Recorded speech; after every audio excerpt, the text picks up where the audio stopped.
55 మంది ఎమ్మెల్యేలు, ఆంధ్ర ఎమ్మెల్యేలు అందరూ అన్ని పార్టీలు చేశారు.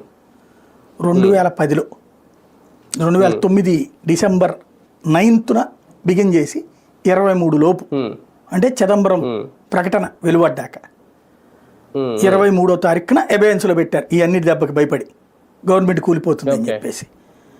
ఆ రాజీనామాలు ఎప్పుడు తేల్చారు? 2014 సంవత్సరంలో ఎలక్షన్స్కు ముందు చిట్ట చివరి శాసనసభ రోజున తేల్చారు. నాదెళ్ల మనోహరే అప్పుడు స్పీకర్.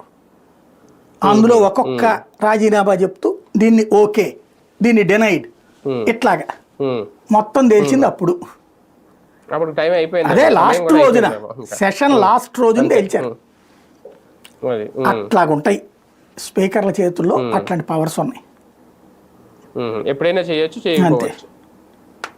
రైట్ రైట్ చూద్దాం. మొత్తానికి ఎమ్మెల్సీల షాక్లు వరుసగా వైసీపీకి తగులుతున్న నేపథ్యంలో ఇప్పుడు 5వ ఎమ్మెల్సీ రాజీనామా చేయడం, కాకపోతే